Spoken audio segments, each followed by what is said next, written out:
We're already on the trip. We only invited people who actually matter. Just send over the beach house keys. Don't make a scene.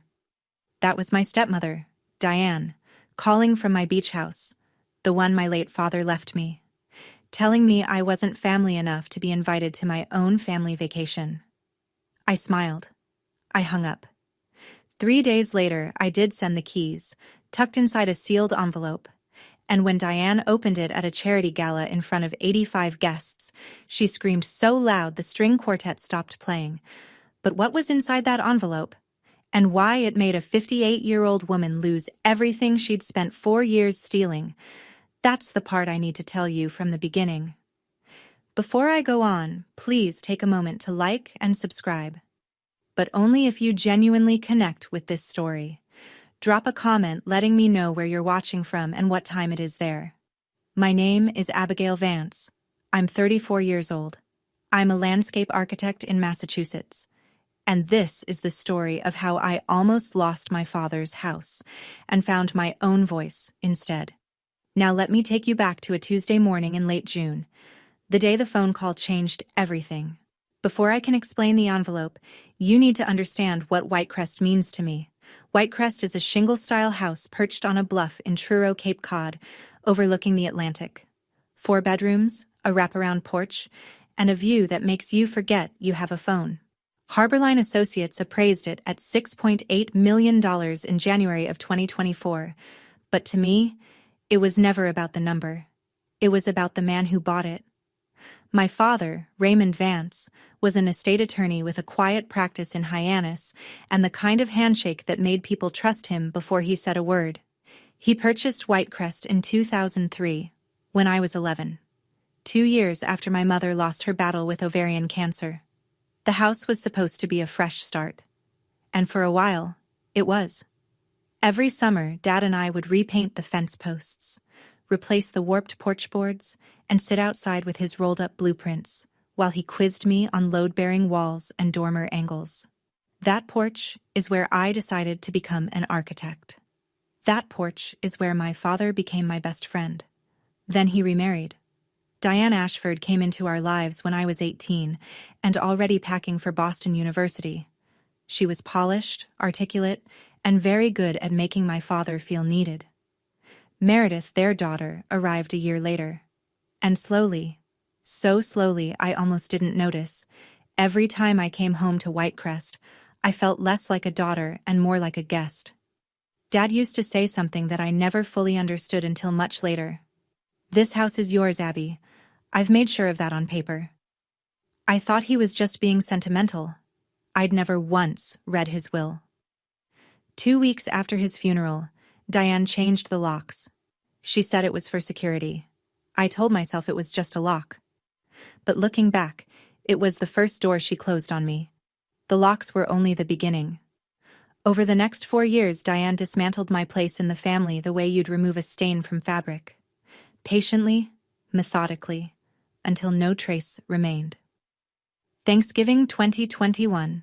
5 months after Dad passed, Diane told me the gathering was too small, just immediate family processing grief.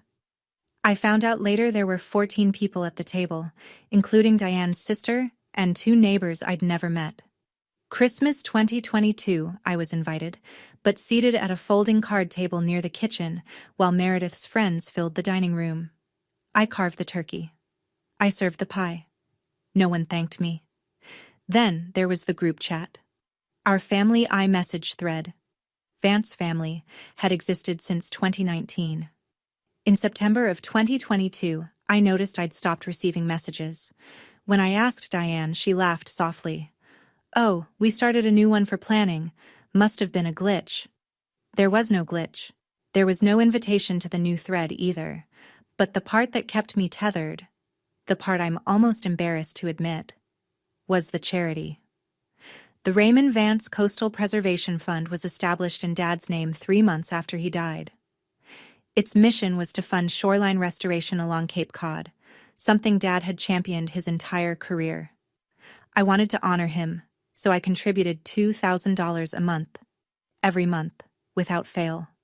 $24,000 a year. I sent the money under my own name, but when the fund's annual report came out each December, my contributions appeared under a single line, the Ashford Vance family. My name was nowhere. I was sending $24,000 a year into a fund that carried my father's name. I had no idea where that money was actually going. I wouldn't find out for another 18 months. And when I did, it changed everything. Tuesday, June 25th, 2:07 in the afternoon. I remember the time because I was staring at my desk clock, trying to talk myself out of making the call. Every summer, the Vance family spent a week at Whitecrest. Every summer, I tried to coordinate my project schedule around it.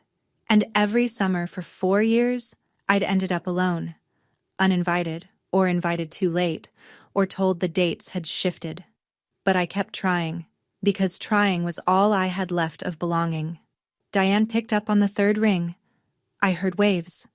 I heard laughter. Meredith's, high and careless somewhere nearby. I heard ice clinking in a glass. "We're already on the trip," Diane said, her voice breezy, as though she were declining a telemarketer. "We only invited people who actually matter." A pause. Then lower. "Just send over the beach house keys. Don't make a scene." I didn't speak for several seconds. In the background, Meredith said something I couldn't make out, and both of them laughed. Then Diane added, almost as an afterthought, "And while we're at it, Marcus is drafting something for you to sign. It's about the house. It's time we made things official, Abigail. Your father would have wanted the whole family to share it." She hung up before I could respond. I sat in my studio with my hands flat on the desk, my chest tight, my vision slightly blurred. Then I opened my email. There it was, sent 45 minutes before the call. From Marcus Bentley, attorney at law. A voluntary quitclaim deed, transferring sole ownership of Whitecrest to the Ashford Vance Family Trust. Signature deadline, 10 days. My father's signature was in his will, leaving me that house. And someone was asking me to erase it. That's when I picked up the phone again. Not to call Diane, but to dial a number I'd saved in my contacts for 4 years and never once used. Thomas Calloway, my father's oldest friend. Thomas Calloway's office sat on a quiet side street in Hyannis, above a nautical bookshop that smelled like cedar and salt. I was there by 2 o'clock the next afternoon, June 26th, sitting across from a 61-year-old man with silver hair, reading glasses on a chain, and the kind of steady calm that told me he'd been expecting this call for a long time. "Your father asked me not to reach out first," Thomas said, sliding a manila folder across the desk. "He said you'd come when you were ready." Inside was a certified copy of Raymond Vance's last will and testament, amended March 15th, 2021, 3 months before he died. I'd been given a copy at the reading, but I'd never studied it closely. Grief does that. You file things away and tell yourself you'll read them later, and later turns into years. Thomas guided me to the section on Whitecrest. The language was unambiguous. The property was bequeathed solely to Abigail Elaine Vance, free and clear. Not marital property. Not trust eligible. Mine. Then he turned to a clause I'd never noticed. Article 14.3, the forfeiture provision. It read, in part, "Should any beneficiary or related party be proven to have misappropriated, fraudulently transferred, or misused any asset within this estate, including any charitable fund bearing the testator's name, that party's entire inheritance share shall be forfeited and redirected to the preservation fund under the executor's management." I read it twice. Then I looked at Thomas. "Your father designed this as a safety lock," he said. He knew Diane. He didn't trust her with the finances. But he also didn't want a war before there was proof. Thomas paused, removed his glasses, and met my eyes. "I'm the executor, Abigail. I have the legal authority to activate that clause. But I need evidence. Real, documented evidence." "Your father didn't leave you unprotected," he said quietly. "He just trusted you'd find your way here when you were ready." I left that office holding a folder that felt heavier than it looked, and for the first time in 4 years the weight wasn't grief. It was possibility. Thomas made one phone call, and Nina Aldridge was in my life by Thursday morning. Nina was 37, a forensic accountant who'd spent 6 years at the Massachusetts Attorney General's office before going independent. She had a shaved undercut, tortoiseshell glasses, and a way of looking at spreadsheets the way most people look at crime scenes, with focus, patience, and a total absence of sentiment. Thomas hired her on my behalf for $8,500, which I paid out of savings. It was the most expensive thing I'd ever bought that didn't have walls. Between June 27th and June 30th, Nina pulled 3 years of financial records from the Raymond Vance Coastal Preservation Fund. What she found made me sit down. $340,000 had been dispersed under line items labeled event management fees and consulting services. The vendors listed were either non-existent or traceable to a single-shell LLC, Ashford Creative, registered in Delaware in August of 2022. The sole member of that LLC was Meredith Vance. The money flowed from the fund into Ashford Creative's account, then straight into Meredith's personal Wells Fargo checking account. 17 separate transactions over 28 months. And my $24,000 a year? Logged in the fund's donor records under the Ashford Vance family. My name. Erased. Nina compiled a 47-page report, notarized on July 7th, with copies of the LLC filing, bank transaction histories obtained legally through a subpoena Thomas secured as executor, and a 1-page summary timeline mapping every dollar to every date. "The paper trail is clean, Abigail," Nina told me, squaring the pages on her desk. "They weren't even careful. They didn't think anyone would look. $340,000. Every cent traceable. But I didn't go to the police. I didn't call Diane, because Thomas told me there was a better way.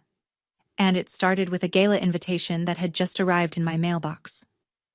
The night of June 30th, I sat alone in my apartment in South Boston with everything laid out on the kitchen table like evidence at a trial: the certified copy of Dad's will, Nina's 47-page report, the quitclaim deed from Marcus Bentley, and a cream-colored invitation, embossed in navy ink. "The Raymond Vance Coastal Preservation Fund cordially invites you to our annual benefit gala.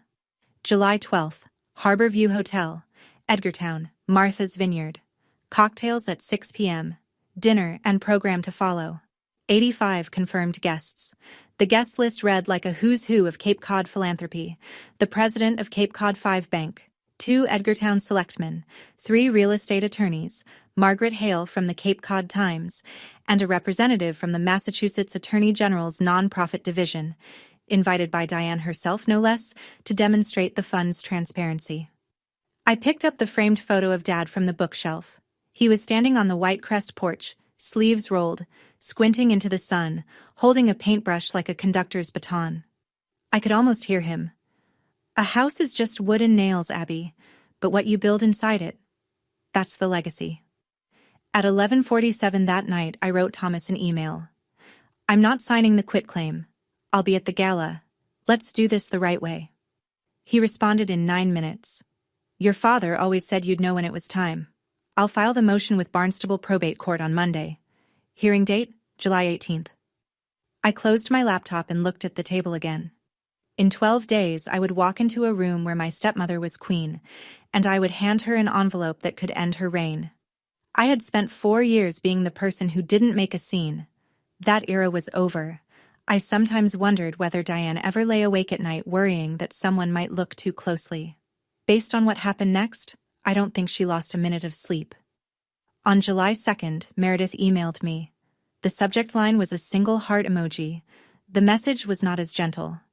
"Mom says you haven't signed the deed yet. She's putting you on the gala guest list as a courtesy, but she really hopes you won't make this awkward for everyone. Dad would hate that. Dad would hate that." She used our dead father as a leash, and she didn't even flinch typing it. The same day, Thomas flagged something in the court filings. Marcus Bentley had filed a claim on July 1st at Barnstable Probate Court, arguing that Whitecrest was a jointly held marital asset. That because Raymond had used income earned during his marriage to Diane for property maintenance and taxes, Diane had a lawful equitable interest. It was a stretch, but it was strategic. If a judge entertained it, the case could drag on for months. Then Thomas obtained the gala's run of show from a board member he knew. The plan was surgical. After a tribute video for Raymond, Diane would take the stage to announce that the Vance family has unanimously agreed to transfer Whitecrest into the Ashford Vance Family Trust as a community coastal center. She intended to present it as a done deal, my signature already implied, in front of 85 influential witnesses. By the time the truth came out, social pressure would have cemented the narrative. But buried in that same guest list, Thomas noticed a name that made him pause. Margaret Hale, investigative reporter for the Cape Cod Times, specializing in nonprofit governance. Diane had invited her for the PR. She had no idea she'd handed us a front-row witness. She built her own stage, Thomas said over the phone that evening, and she doesn't know we're about to use it. The 7 days between July 3rd and July 10th were the quietest of my life, and the most deliberate. I worked with Thomas and Nina every evening after my regular project hours. We assembled the package, a certified copy of the amended will with Article 14.3 highlighted, Nina's notarized 47-page audit report, finalized and signed on July 7th, a single-page timeline summarizing every fraudulent transaction with dates and dollar amounts, and copies of the Ashford Creative LLC registration alongside the corresponding bank transfers. During the days, I kept my head down and finished what I'd started. I delivered the final restoration drawings for the Eastham Lighthouse to Gerald Whitmore, chairman of the Eastham Preservation Council, on July 8th, 2 days ahead of schedule. Gerald was 70, with sun-weathered hands and a voice like gravel wrapped in kindness. He studied my plans for a long time, then looked up. "You're the most meticulous architect I've ever worked with, Abigail," he said. "Your father would be proud." I nearly broke right there in his office. I didn't. I thanked him, shook his hand, and drove home. That night, I placed everything into a single cream-colored envelope, the same shade as the gala invitation. I slid the spare Whitecrest keys in first, then the documents. I sealed it with clear packing tape and wrote on the front, in my neatest handwriting, "For Diane Ashford Vance," as requested. She wanted the keys. They were in there, exactly as she'd demanded. But so was everything else. I didn't lose sleep those 7 days. For the first time in 4 years, I slept like someone who had stopped pretending that silence was peace, that compliance was love, that giving everything away was the price of belonging.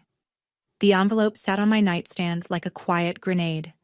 In 48 hours, I'd deliver it in person.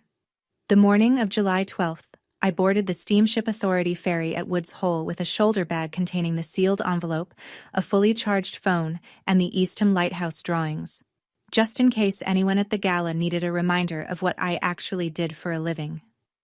The crossing to Vineyard Haven took 45 minutes. I stood on the upper deck and watched Cape Cod shrink behind me, the wind pulling at my hair, and I thought about every ferry ride I'd taken with Dad as a kid. How he'd always buy me a cranberry juice and point out the osprey nests on the channel markers. He made everything feel safe, even open water.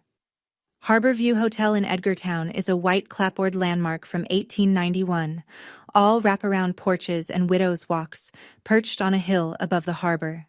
The gala would begin at 6, cocktails on the veranda, dinner in the main ballroom. 85 guests, bank presidents, selectmen, attorneys, philanthropists, Margaret Hale with her reporter's notebook, and Victoria Marsh from the Massachusetts Attorney General's nonprofit division, who Diane had personally invited to certify the fund's credibility. Diane's stage, Diane's crowd, Diane's night. I checked in at 4, hung my navy blazer on the back of the bathroom door, and sat on the edge of the bed holding the envelope. My phone buzzed. Thomas, texting from the next ferry. "I'm 30 minutes behind you, but heads up, Marcus Bentley just filed an emergency motion to postpone the July 18th hearing.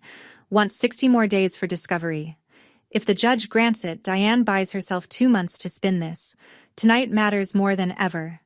I set the phone down, looked at the envelope, and exhaled. In 2 hours, I would walk into a room full of people who believed Diane Ashford Vance was the guardian of my father's legacy, and I would show them the truth. Or lose everything trying. 6:15. The veranda was already crowded.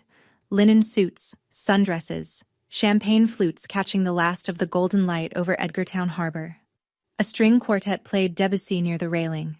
Everything smelled like roses and salt air and money. I stepped through the French doors and Diane found me within seconds, as though she'd had someone watching the entrance. She was radiant. Cream silk dress, pearl earrings, a smile so wide and warm you'd think she'd been counting the days until she saw me. "Abigail, you made it!" She kissed the air near my cheek and gripped my elbow, steering me toward the far corner of the veranda before I could greet anyone else. The moment we were out of earshot, the warmth evaporated. "Did you bring the keys?" Her voice dropped to a whisper. "Marcus has the paperwork inside. We can do this quietly during cocktails. Sign, smile, and no one needs to know the details." I held her gaze. "I brought the keys, Diane. You'll get them tonight." Something flickered behind her eyes. Relief? Maybe, or triumph. She squeezed my arm. "Good girl." She walked away, and within a minute Meredith materialized beside a group of guests near the bar, champagne in hand, gesturing toward me with a smile. "Abigail is such a sweetheart. She's going to help us turn Whitecrest into something the whole community can enjoy." I didn't correct her. Not yet. Instead, I scanned the room. Margaret Hale was at the bar, notebook open, pen moving. Victoria Marsh, mid-40s, dark blazer, no champagne, was talking to the Cape Cod 5 president near the hydrangeas. And behind the ballroom's side door, I could see Diane testing the microphone on the stage, leaning toward the event coordinator. "After the tribute video, I'll make the announcement about Whitecrest. Keep the lights on me." Thomas arrived at 6:40, caught my eye from the entrance, and gave a single, quiet nod. "Don't embarrass yourself tonight, Abigail," Diane had whispered to me in that corner. "You're here because I allowed it. Remember that." I remembered. I would remember it for the rest of the evening. At 7:30, the ballroom lights dimmed, and 85 people turned their chairs toward the projection screen. The tribute video ran 4 minutes. It opened with a photograph of my father standing in front of the Barnstable Courthouse in 1998, young and sharp-jawed, briefcase in hand. Then came images of him at Whitecrest, painting the fence, standing on the bluff, shaking hands at a groundbreaking ceremony for a dune restoration project. My father's voice, pulled from a recorded speech, filled the room. "The coastline doesn't belong to any of us. We're just its caretakers." I watched for myself in that video. I appeared once. A blurry shape in the background of a family photo from 2017, half cut by the frame. Diane and Meredith, by contrast, filled nearly every other image. Diane at Raymond's side, at Galos. Meredith as a toddler on the Whitecrest porch. A family I barely recognized, built from photographs I'd never been invited to take. When the video ended, Diane rose and walked to the stage as though stepping into a spotlight designed specifically for her. Her voice trembled. Perfectly calibrated, just enough emotion to sound authentic without losing composure. "Raymond's dream was always that Whitecrest would serve a greater purpose," she said, one hand on her heart. "And tonight, I'm proud to announce that our family, united, has decided to transfer the property into the Ashford Vance Family Trust to become a coastal preservation center open to the public." Applause filled the room. Margaret Hale looked up from her notes. Victoria Marsh nodded approvingly. Then Diane turned, found me at table 4, and extended her hand like a queen summoning a subject. "Abigail, sweetheart, would you like to come up and say a few words? We have the paperwork ready. This is your father's legacy, after all." 85 pairs of eyes turned to me. The room was silent except for the faint clink of a glass somewhere near the back. I stood up. I picked up the envelope from beside my plate, and I walked toward the stage. Diane was smiling. The kind of smile that says I've already won. She had no idea that the envelope in my hand wasn't a surrender. The stage was small, just a riser with a podium and a single microphone, but it felt enormous. The ballroom lights were angled upward, and I could see every face in the first 3 rows clearly. Benefactors, select men, Margaret Hale with her pen frozen mid-word. Diane stood beside me, still smiling, her hand resting lightly on my shoulder as though presenting a gift. I leaned into the microphone. "Thank you, Diane, for that beautiful tribute," I said. My voice was steady, steadier than I expected. My father loved Whitecrest more than any place on earth, and he was very, very specific about what he wanted for it. I paused. The room waited. "I won't be signing the quitclaim deed tonight." I let the sentence land. Somewhere near the back, a chair creaked. Whitecrest was left to me, solely to me. In my father's final will, dated March 15, 2021, and executed by his attorney and estate executor Thomas Calloway, who is here tonight. Thomas stood at table 7. He adjusted his jacket, nodded once toward the room, and remained standing. Diane's hand slid off my shoulder. The murmuring started, low, confused, spreading table by table like wind through tall grass. I turned to Diane and held out the envelope. "You asked for the keys," I said, my voice still even. "They're in here, along with something else my father left, something I think everyone in this room should know about." Diane's composure held for exactly 3 seconds. She took the envelope, tore it open, and the Whitecrest keys clattered onto the podium. Then she pulled out the documents. I watched her eyes move across the first page. The highlighted text of Article 14.3. Then the second page, Nina's one-page summary. Summary of unauthorized disbursements. Raymond Vance Coastal Preservation Fund. Total, $340,000. The color left her face in stages like a tide retreating from sand. But Diane didn't crumble. She straightened her spine and turned to the room. "This is absurd," she said, her voice pitching upward. "Abigail is clearly acting out of grief. Marcus, tell them." She scanned the ballroom for Marcus Bentley. He was already standing at table 2, jaw tight, saying nothing. Thomas was already walking toward the stage before Diane finished her sentence. He didn't rush. He climbed the riser with the careful, deliberate posture of a man who had spent 40 years standing in front of judges, and when he reached the microphone, he spoke the way my father used to, like every word had been weighed in advance. "My name is Thomas Calloway. I served as Raymond Vance's personal attorney for 23 years, and I am the court-appointed executor of his estate." He paused, letting the credentials settle. "The will is unambiguous. Whitecrest belongs to Abigail Vance. It has never been subject to any family trust, marital claim, or shared arrangement." He turned a page in the folder he'd carried to the stage. Article 14.3 of the will contains a forfeiture clause, drafted by Raymond himself, which states that any beneficiary or related party proven to have misappropriated funds from the estate, including the charitable fund bearing his name, forfeits their entire inheritance. Then came the numbers. Ashford Creative LLC, registered in Delaware, August 2022. Sole member, Meredith Vance. Thomas read each fact as though reading a court filing. 17 separate transactions over 28 months, $340,000 disbursed as consulting and event management fees to a company with no employees, no office address, no tax filings, and no documented deliverables. Meredith shot to her feet at table 3, face flushed. "That's my consulting company. I did real work."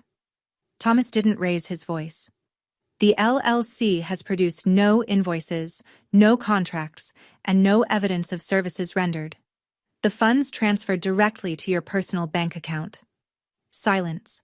Absolute ringing silence filled the ballroom. Victoria Marsh, the AG representative, set her glass on the table, pulled out her phone, and stepped toward the corridor.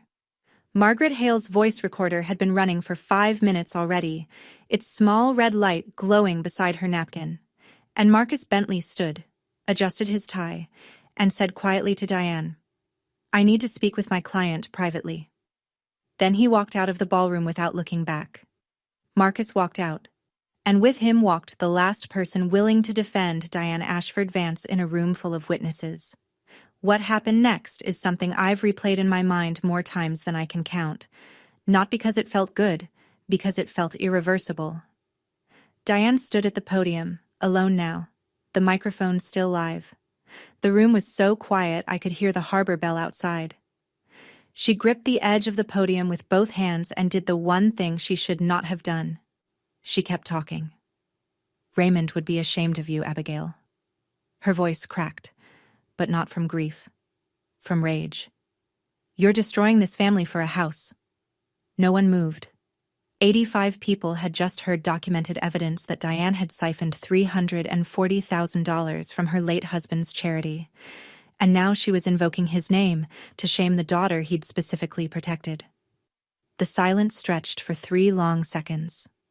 Then Gerald Whitmore, the man who'd called my lighthouse restoration work meticulous, the chairman of the Eastham Preservation Council, stood up at table 5. I've worked with Abigail for 2 years, he said, his gravel voice carrying without a microphone. She restored the Eastham Lighthouse with the kind of integrity Raymond himself would have demanded. He paused, looked directly at Diane. I think we all know who's destroying what here. Scattered applause broke out, then spread, rippling across the room like a wave finding shore. Diane grabbed Meredith by the wrist and turned for the exit. But as they passed table 3, Meredith, crying now, mascara running, said something into the still-live wireless mic clipped to the floral centerpiece. You promised no one would find out, Mom. The words rang through the speakers, clear as a bell. Margaret Hale wrote them down verbatim. Diane didn't look back. The ballroom doors closed behind them, and the string quartet, unsure of what else to do, began to play again, softly, as though hoping the music might erase what everyone had just witnessed. It wouldn't. Victoria Marsh returned from the corridor and walked straight to Thomas. My office will be requesting a full audit of the fund first thing Monday, she said, her voice low but firm. This isn't just a family matter anymore. I didn't say another word after Diane left the stage. I didn't need to. The numbers had already said everything. Thursday, July 18th. 10 in the morning, Barnstable County Probate and Family Court. I wore the same navy blazer I'd worn at the gala, not because I was making a statement, but because it was the only professional jacket I owned that didn't have paint on the cuffs. Thomas sat beside me at the petitioner's table. Nina was in the gallery row directly behind us, her laptop bag on her knees, ready if the judge asked for source documents. Diane sat on the opposite side with a new attorney, a gray-haired woman from a Hyannis firm I didn't recognize. Marcus Bentley had formally withdrawn from the case on July 15th, citing irreconcilable differences in legal strategy. Meredith was not present. The emergency motion to postpone had been denied. The Attorney General's office had filed a brief the previous week supporting the original hearing date, arguing that any delay risked further dissipation of estate assets while the fund remained under investigation. Thomas presented the case methodically. He entered into evidence the certified will, the forfeiture clause, and Nina's 47-page report, which had already been filed with the court 10 days earlier. Diane's new attorney challenged the standing of the forfeiture provision, arguing it was unusually punitive. Judge Eleanor Garrett listened, reviewed the will's language for several minutes, then removed her glasses. The decedent's intent was clear, she said. His language was precise, and the evidence of misappropriation is unambiguous. The forfeiture clause is hereby activated. She read the ruling slowly. Diane's entire inheritance share, the life insurance payout of $1.2 million still held in escrow, her equity interest in the fund, her claim to any jointly managed estate assets, was forfeited and redirected to the Preservation Fund under Thomas's management as executor. Whitecrest was confirmed as the sole property of Abigail Elaine Vance. No encumbrance, no dispute. Diane sat motionless through the ruling, her hands folded in her lap, staring at a point somewhere above the judge's head. She didn't cry. She didn't speak. When it was over, she stood, buttoned her jacket, and walked out of the courtroom without looking at me. It was the first time in 4 years that Diane Ashford Vance had nothing to say to me, and I realized, with a strange, hollow clarity, that silence was the only honest thing she'd ever given me. The article went live at 6 in the morning on Monday, July 22nd. Margaret Hale's byline ran across the top of the Cape Cod Times digital edition. Vance Foundation under state scrutiny after gala revelation. $340,000 in questionable disbursements. 2,200 words, front page of the online edition, citing the audit report, a statement from Victoria Marsh's office, and on-the-record confirmation from Thomas that the forfeiture clause had been activated by judicial order. The article did not name me as the person who brought the evidence forward. Thomas, in his capacity as executor, was the formal complainant. I was mentioned once. Abigail Vance, the sole heir to the White Crest property and a licensed landscape architect specializing in historic coastal restoration. That was enough. That was more than Diane had ever allowed me to be in print. By noon, my phone had 47 unread messages. Friends, former classmates, colleagues, people I hadn't heard from in years, reaching out with some version of "I had no idea," or "I always thought something was off." Gerald Whitmore texted a single line. "Proud of you, kid." The institutional fallout was immediate. Cape Cod 5 announced the suspension of its $50,000 annual grant to the fund, pending the outcome of the Attorney General's review. 2 individual donors, both gala attendees, withdrew pledges totaling $35,000. Diane posted a Facebook status that evening. "My family is going through a difficult time. I ask for privacy." It received 12 likes and 43 comments, most of which were questions she didn't answer. Later that week, Margaret Hale called me, not for a follow-up quote, for something else entirely. "I'd heard rumors about that fund for 18 months, she said, "but no one would go on the record. No one would confirm anything. You didn't just save your house, Abigail. You gave me a source." I sat with that for a long time after I hung up. My silence for 4 years hadn't protected anyone. It had only protected Diane. 3 of those 47 messages were from Meredith. I didn't open them. Not yet. By August, the dominoes had a rhythm of their own. The Attorney General's office completed its preliminary audit in the 3rd week of the month. The conclusion was exactly what Nina's report had indicated: $340,000 in funds dispersed without legitimate basis. Diane and Meredith were ordered to repay the full amount within 120 days, or face civil charges under Massachusetts General Laws, Chapter 12, Section 8, the state's charitable fraud statute. Ashford Creative LLC was ordered dissolved by the Delaware Division of Corporations. Diane was removed as chair of the fund's board of directors. Thomas was appointed interim administrator, with oversight from the AG's office. The fund, for the first time since its creation, had a financial structure that my father would have actually recognized. The personal toll was steep and specific. Diane's condominium in Brookline, valued at $890,000, was leveraged against the repayment obligation. Meredith sold her BMW X5 and a 28-foot sailboat.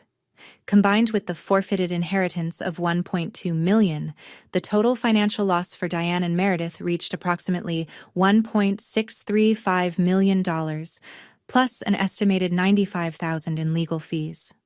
The social cost was harder to quantify but impossible to miss. Diane was removed from the organizing committee of the Cape Cod Summer Arts Festival. Her membership at the Wiano Club was quietly revoked. No public statement, just a letter and a returned deposit. 2 families in her Brookline neighborhood, people she'd dined with for years, stopped extending invitations. "The money's traceable, the LLC is dissolved, and the AG's office has everything they need," Nina told me during our final meeting. "Financially, they're done." I thanked her, paid the remaining balance on her fee, and drove home through late summer traffic thinking about a word I hadn't used in 4 years. Enough. For the first time, it meant something different. Not, "I'm not enough," but, "This is enough. This is where it stops." The message came at 3:17 in the morning on a night in late August when I couldn't sleep either. Meredith's name glowed on my phone screen and I almost didn't open it. But something about the timestamp, the rawness of reaching out at 3 a.m., made me swipe. "I know you probably won't read this, but I didn't know about the LLC when Mom set it up. She told me it was legitimate consulting. I signed what she told me to sign. I'm not saying I'm innocent. I'm saying I didn't know how deep it went." I read it 4 times, sitting up in bed, the phone's blue light making my apartment feel like the bottom of a pool. I didn't respond. Not because I didn't believe her, Parts of it rang true. The way Meredith had always deferred to Diane. The way she'd been trained since childhood to nod and comply.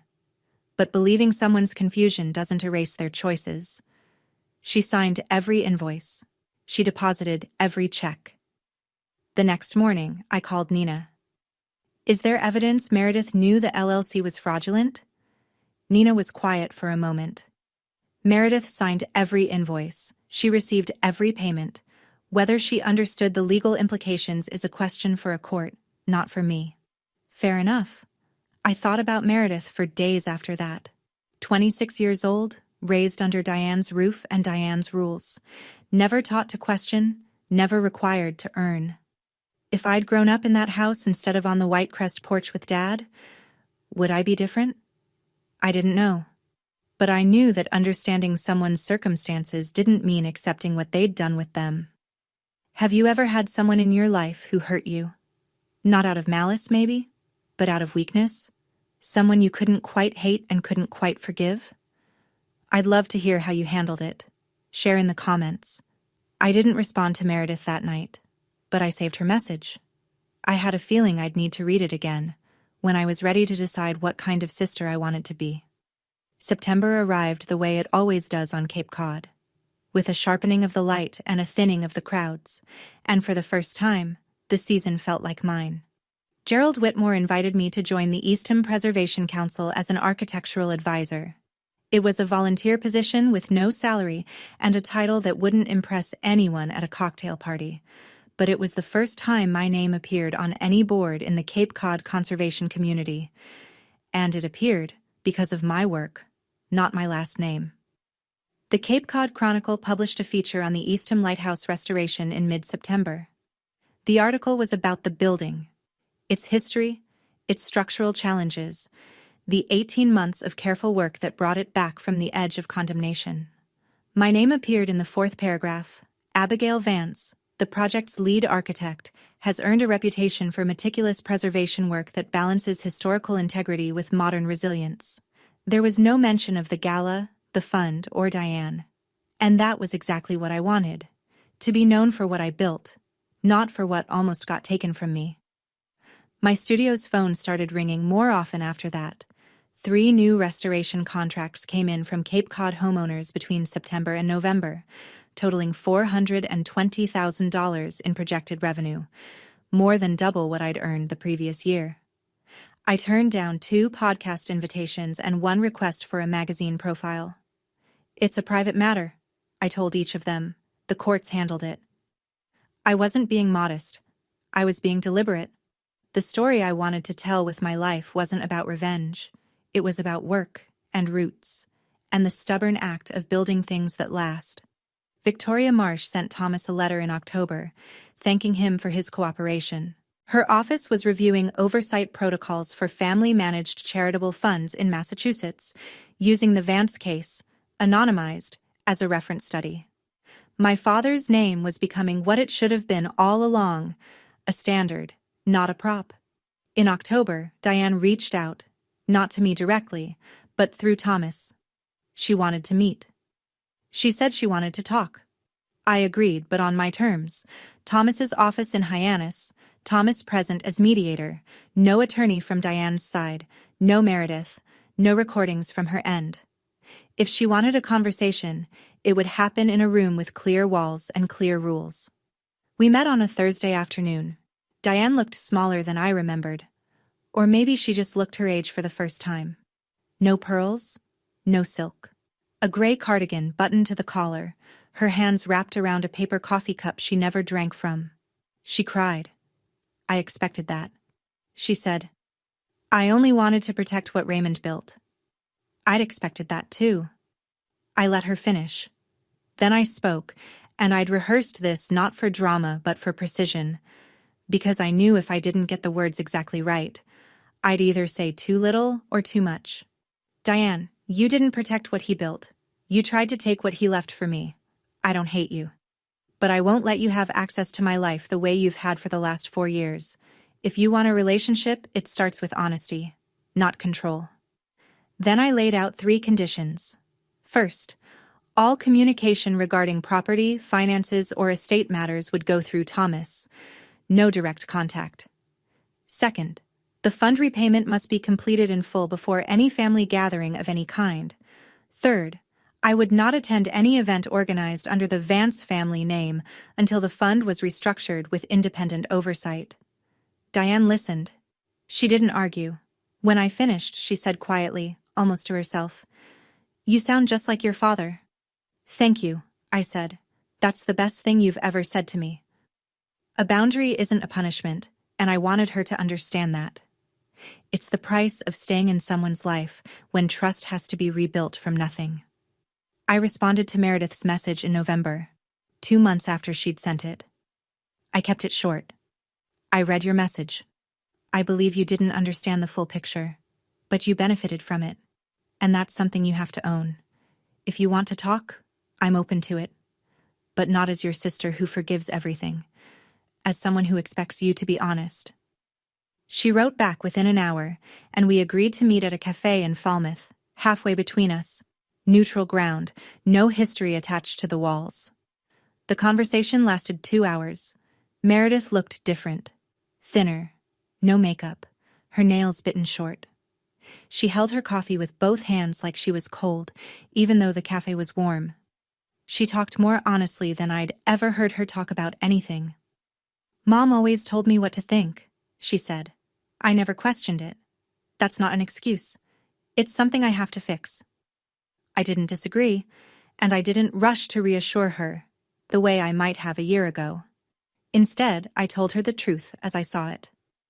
"We can build something new, Meredith, but it has to be built on things we actually choose, not on things Mom decided for us." She nodded. I suggested she start seeing a therapist, not as a condition, but as a starting point.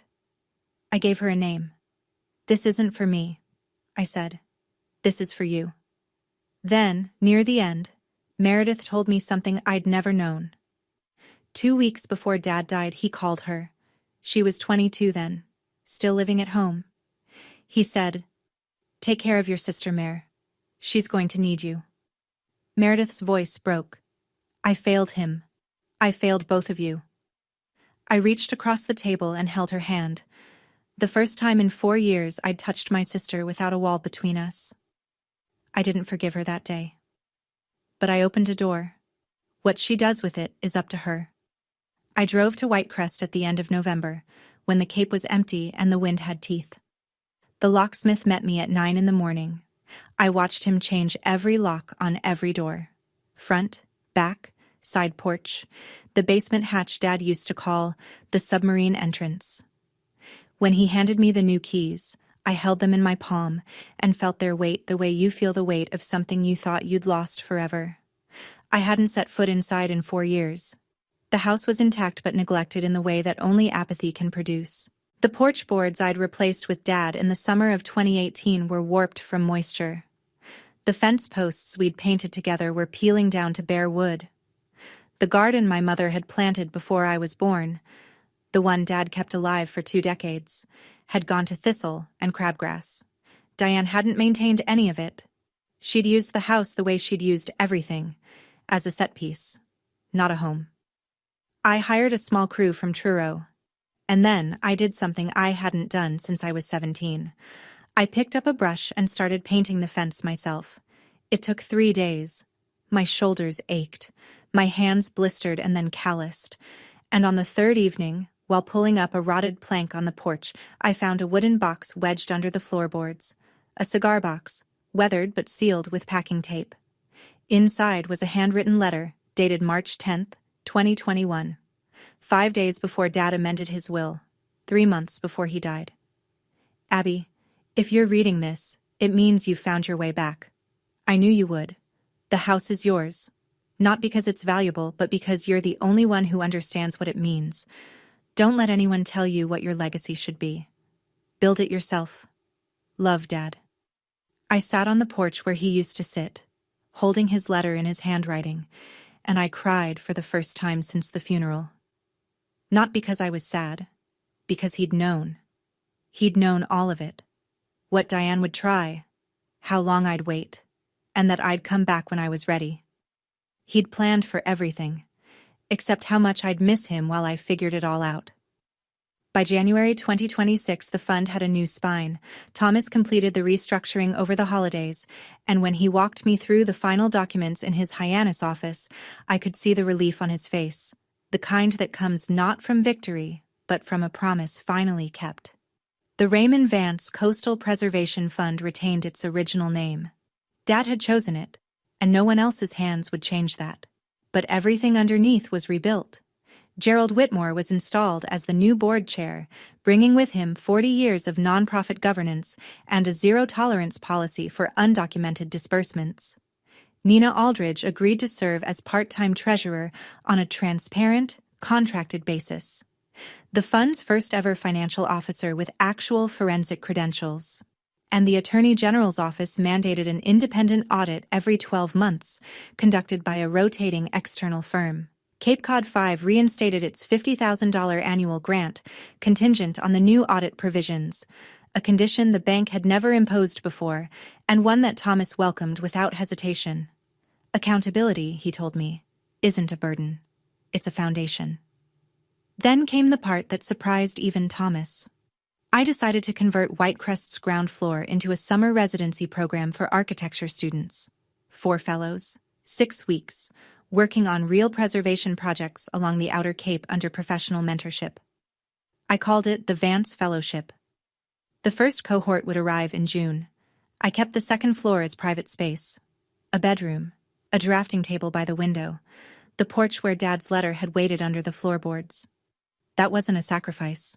It was a design choice. The same kind Dad had taught me to make. How to share a building without losing the room that matters most. My father left me a house. I told Thomas the day we signed the fellowship's charter. I'm turning it into a school. I think he'd like that. Thomas smiled, the first real, unguarded smile I'd seen from him in 7 months. He'd like it very much, he said, but he'd still want you to repaint that fence every summer.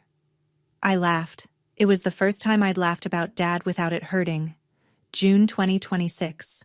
1 year to the week since Diane's phone call. I stood on the Whitecrest porch with a mug of coffee, watching 4 architecture students from 3 different universities measure fence posts in the early morning light. They were arguing about joist spacing, the kind of argument Dad would have loved, the kind he used to settle by handing you a level and saying, "Don't guess. Measure." My studio in South Boston now had 2 employees, Kara, a structural drafting specialist, and Leo, a recent graduate from Wentworth who reminded me of myself at 23, all precision and quiet stubbornness. Annual revenue for 2025 had come in at $680,000, up from $310,000 the year before. I'd signed a contract in April to restore a historic church in Provincetown, the kind of project that would have made Dad pull out a chair and ask me to walk him through every elevation. Meredith and I saw each other once a month. We weren't close. Not the way sisters in movies are close, but we were honest, which was better. She'd been in therapy since December. In March, she was hired as an events coordinator at a Boston nonprofit that matched low-income families with housing assistance. It was the first job she'd ever gotten without Diane's name on the application. When she told me about it over coffee, her eyes were bright in a way I'd never seen before. Not the brightness of performance, but of someone discovering, for the first time, that they could stand on their own. Diane had repaid $280,000 of the $340,000 she owed. The remaining $60,000 was on a court-approved installment plan. She did not come to Whitecrest. I did not invite her. Neither of us pretended that was temporary. Thomas visited every July. He'd sit on the porch, drink coffee, and tell me stories about Dad, cases they'd argued, jokes they'd shared, the time Raymond accidentally filed a motion in the wrong county and drove 90 miles to fix it before the clerk noticed. "You're the closest thing I have to a father now," I told him once. He set down his mug and looked at the ocean. "Your father would say I'm just the messenger." I didn't win a war. I won the right to stop fighting one. The night of July 12th, 2026, exactly 1 year since the gala, I sat at the drafting table in the upstairs bedroom at Whitecrest and wrote a letter I could never send. "Dear Dad, I found the letter under the porch. I found the clause in the will. I found Thomas when I was ready. You planned for everything, except how much I'd miss you while figuring it all out. Whitecrest is a school now. There are kids here learning to measure joists the way you taught me. They don't know your name yet, but they will. One of them, a girl from Springfield who's never seen the ocean before this summer, asked me yesterday why the porch faces east instead of south. I told her what you told me. Because the morning light is honest. It shows you everything. The cracks, the beauty, all of it. She wrote it down in her notebook. You would have liked her. I didn't let them take the house, and I didn't let them take me. I think you knew I wouldn't. That's why you left me the keys. Not just to the door, but to the choice. Meredith is trying. I don't know if she'll make it all the way, but she's walking in the right direction, and I think that matters. You asked her to take care of me. She didn't. But maybe I can take care of the space between us until she's strong enough to meet me in it. I love you. I miss your handwriting and your terrible coffee, and the way you hummed when you were reading contracts. Abby. I folded the letter, walked downstairs, and placed it inside the cigar box under the porch, next to his. The next morning, I woke early and walked to the beach. The tide was out, the sand firm and cold, the sky the color of unfinished steel. I walked for a long time without thinking about Diane, or the gala, or the courtroom, or any of it. I just walked. And the ocean did what it always does. Kept going, indifferent and enormous and exactly where it was supposed to be. The horizon didn't look different, but I did. Back in Boston, I reorganized my studio on a Sunday afternoon in mid-July. The kind of quiet, methodical work that calms me the way other people are calmed by music. I hung 3 things on the wall behind my drafting table. The first was a framed copy of the opening page of Dad's will. Not the forfeiture clause, not the property section, but the preamble, where he'd written in his own hand, I leave these things not as possessions, but as responsibilities. May they be carried with integrity. The second was a photograph of the Eastham Lighthouse after restoration, taken from the bluff at sunset. Proof that broken things can be made whole if someone cares enough to learn how. The third was the charter for the Vance Fellowship, signed by its first 4 students in June, their names written in careful block letters like a kind of promise. That evening, I wrote Thomas an email. I've decided to stop attending any event that uses Vance Family as a label for anything other than the fund. From now on, I'm Abigail, an architect, a fellow, a friend. Not Raymond's daughter, not Diane's stepdaughter. Just me. He replied before I'd closed the laptop. That's the most Raymond Vance thing you've ever said. I smiled at the screen, shut it, and walked outside. South Boston in July is loud and bright and unapologetic. Car horns and laughter and someone grilling on a rooftop 3 buildings over. I stood on the sidewalk and let the city move around me for a minute, feeling something I didn't have a clean word for. Not happiness, exactly. Not relief. Something more like alignment. The sense that the life I was living and the person I was had finally caught up to each other. I used to think legacy was something you inherited. Now I know it's something you build. One boundary, one blueprint, one honest choice at a time. That's my story. If any part of it felt familiar, the silence, the pressure, the moment you realized you deserved better, I hope this gives you permission to protect yourself the way my father protected me. Not with anger, but with preparation and principle. If this story stayed with you, please hit like and subscribe. And check the description below. There's another story there about someone who was told they'd never be enough. They proved everyone wrong. I think you'll want to hear it. Thank you for listening. Take care of yourselves and your boundaries.